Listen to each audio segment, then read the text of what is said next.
Hey you guys, welcome back to Married to Film. Listen, here's part 3.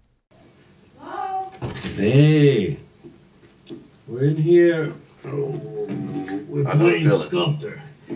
She's Michelangelina. How's work? Work. How'd it go? Kid's a dream. She's easy. And you better stay that way.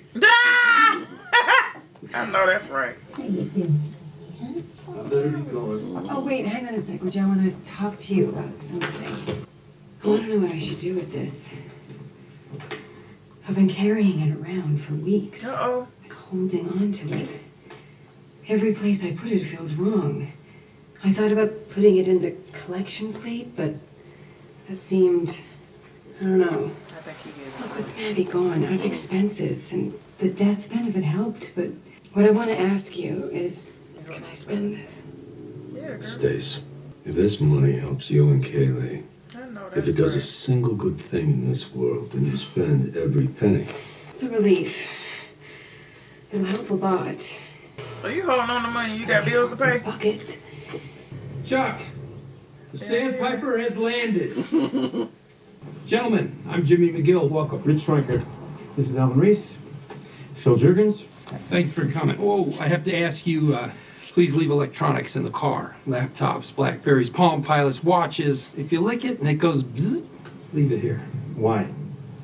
My brother Chuck has a certain sensitivity. It's a medical condition. This is the price of admission. Yeah, I heard about this. Go ahead, it's fine. Chuck, come on, buddy. Uh-oh. I don't know if I can do this. You can do this, all right? But these guys, You got it, Chuck. those guys, they're nothing, okay? Say it They're again. the Pistons and you're the Bulls, all right? All Hey. you do is sit there and look intimidating. If this is They're scared of 89, you then yeah. already, and they should be. No. Charles McGill. Let's go. Let's go get him. Yeah, the Pistons. Bad boys all day. We're the Bulls. Dang, Hey, do you remember me, Charles? We were on a co-defense. Church's Donuts v. Amendola. It was 10 years ago. Yeah. Oh, our guys were suing the other guys, and they were suing us right back. And the city had some grievance with everyone, so we had to bundle like 4 actions together. And I was sure that we were sunk. But you quoted, what was it? Huh? Addiston Pipe and Steel. You turned it all antitrust, and the whole thing went away in summary judgment. It was amazing. It was amazing. I figured you'd be arguing in front of the Supreme Court someday. Well, that's good to see you. Yeah. Now let's get to business. All right, well, let's get started. We've read your revised demand. It's quite a laundry list, very creative. Yeah, creative. Like the way your clients have been billing my clients. Because that's like Salvador Dali creative. That's cute. You have to make this stick. Setting aside evidentiary concerns. Your guys couldn't afford $10 for a padlock? That's on them. Whoa. Public property. Whoa. Maybe a judge sees that your way, maybe he doesn't. But the damages for elder abuse, the statute requires proof that there was some undue influence. Someone threatening the residents of Sandpiper Crossing. As far as I understand it, no one has claimed there's a guy with a knife telling them to hand over their lunch money. There are a lot of assisted living facilities out there that may be disreputable, but that's not the case with our client, not even close. All their facilities, all 12 of them, every Whoa. single one, 5-star rated. You go to any one of them right now and you know what you'll see? You'll see happy, healthy residents. 12. Sandpiper takes care of these people, they don't bilk them. But we looked into it, and some of your clients have, in fact, been overbilled. It's an accounting error. It doesn't rise to the level of fraud, not even close. We've calculated the damages. All told, it's $46,320. So here's what we're prepared to do. We're going to make your clients whole. A check for the 46 and change right now. And on top of that, we'll give you another $46K to cover your expenses. So what's that, 92? Let's call it $100,000 even. We admit to no wrongdoing, and your clients release all claims. Nope. Chuck about to go off. I think you're gonna need to do better than that. Oh, this was in your demand letter. It's syringes, so I don't know if you know this, but that's a pretty standard item in an assisted living facility. Correct, but it's not what it is that matters, it's where it's from. Yeah. Oh. Lincoln, Nebraska. Go Cornhuskers. Since you're not picking up what I'm putting down, I'll explain it to you. Nebraska, although they both begin with the letter N, actually turns out to be a different state than New Mexico. So your client accepted shipments across state lines for its enterprise. In the U.S. mail, no less. Are you trying to make this a RICO case? Like our client is John Gotti or something? You know as well as I do, RICO's used mostly for business beefs. Sedema establishes a pretty low threshold for RICO provisions to kick in. Interstate commerce is a bitch, huh? As soon as we establish a pattern of, what was your word, overbilling? I prefer the classic term of fraud. You're looking at treble damages, so your $100,000, I think you know where you can stick it. Will you give us a moment? He doesn't have to say anything. His presence alone is threatening because he knows what he's capable of doing. We'll see you in What court. number exactly did you have in mind? 20 million. Oh. Excuse me? You heard me. Oh, you can't expect. $20 million. Or we'll see you in court. 20 million? Didn't you hear them? This is a big company. 12 separate facilities. Yep. They can't possibly all be in New Mexico. This is potentially a multi-state federal class action lawsuit with a RICO kicker at the penalty phase. 20 million. That's Just kick it, drop in the bucket. Yeah. Class search, that's where we start.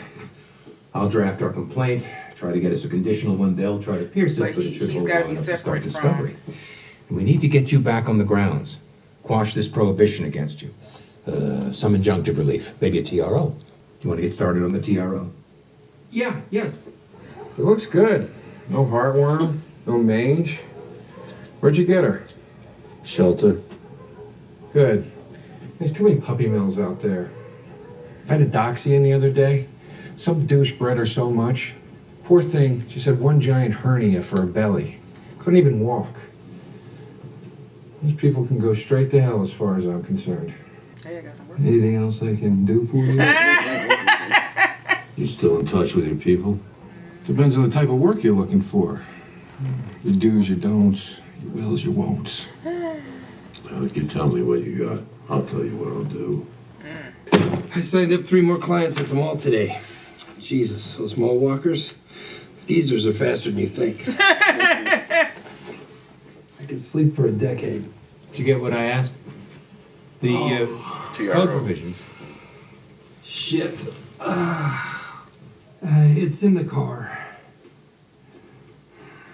Just give me a minute. I'll go.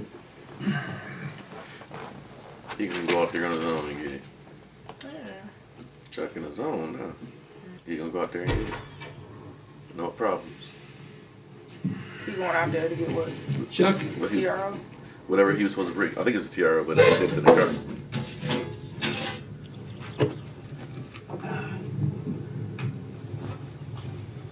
Chuck? Yeah. He just made him real Yeah. wise.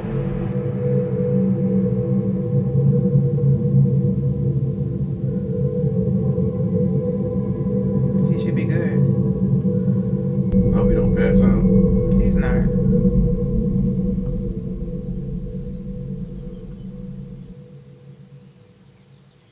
Yeah.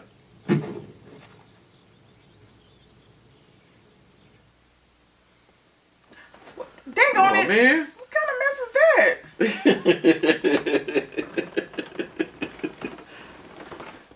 That wasn't a cliffhanger.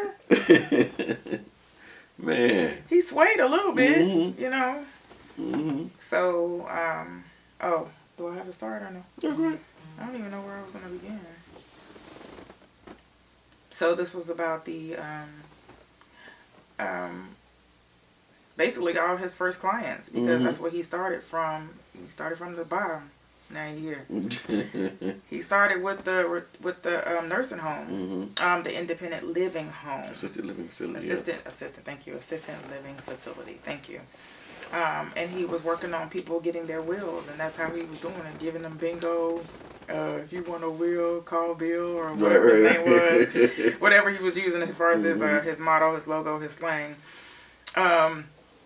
And, you know, playing bingo with him. So he started there, but he realized that when the woman was talking, was like, I got an allowance, and I don't have $140. All I got is $43 right now. But if you just hold on to my will, then I can be able to get the rest of it to you when I get my allowance. And he was like, wait a minute, you got an allowance? And she said, yeah. So what they're doing, they're frauding these people. And it's a little scary because this really happens to older people if they're not aware of what's going on. So her Social Security, her pension, all went into this one fund, this trust fund. They gave her an allowance from what she earned and what was rightfully hers. They gave her $500 a month. Did she say $500 a month? I don't even know if that was it. I don't even know that was it. They gave her an allowance, but this was her money. So what they're doing, they're taking percentages out. They're taking different things out. Uncalled for stuff. They're charging them for their tissue. Overcharging. They're overcharging. And then they're also getting supplies across state line. And bringing it over. So for that, it is whatever the clause he uses. But they can't do that. So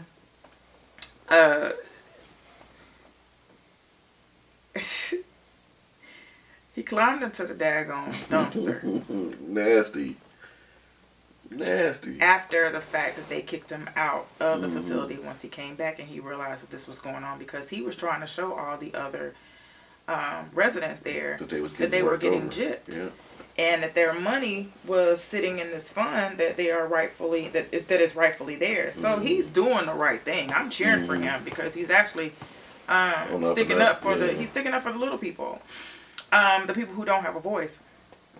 So he wrote up something. He said, "I got IBS. I gotta go to the bathroom."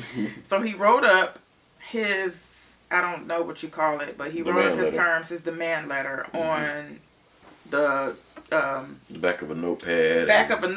And then the toilet paper when he ran out. And he ran out to try to present it to him.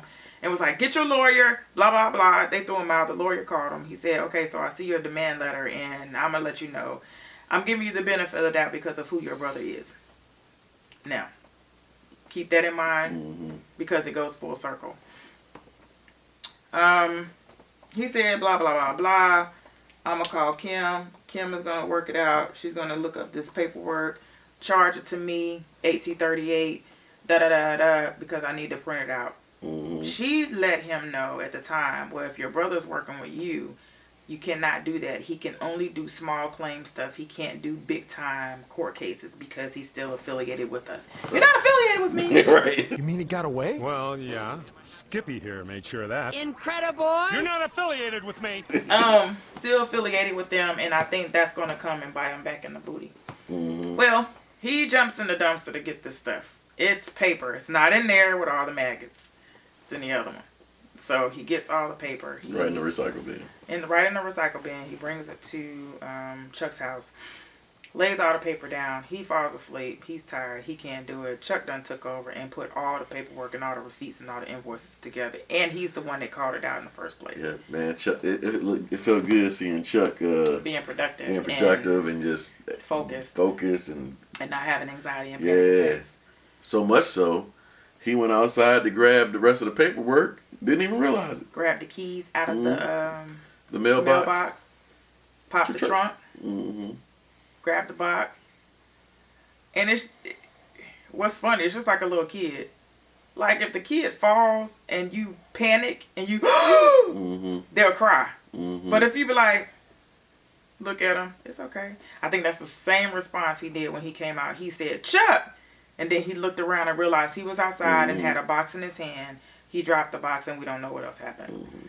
But this is, it's actually showing more of his character, and I do like that part for Better Call Saul, because in Breaking Bad, he was just so over the top. Right. Like, I was like, so what is what's his thing? So they gathered. Do you want to take over that? Because I've been talking a lot. No, you're good. You're good. They gathered in the house where you pick up when you feel like they gathered with the with the what was the name of that? Sandpiper, was that it? With Sandpiper's lawyers, and they presented an offer to Chuck and Jimmy of about a total of $100,000, make it go away. You know, they reimbursed the people, and they was like, nah, $20 million, or we go to court. Because, like he said, they own 12 companies. 12. Or something like that. Yeah. 12 facilities. Yeah, he said $20 million is a drop in the bucket.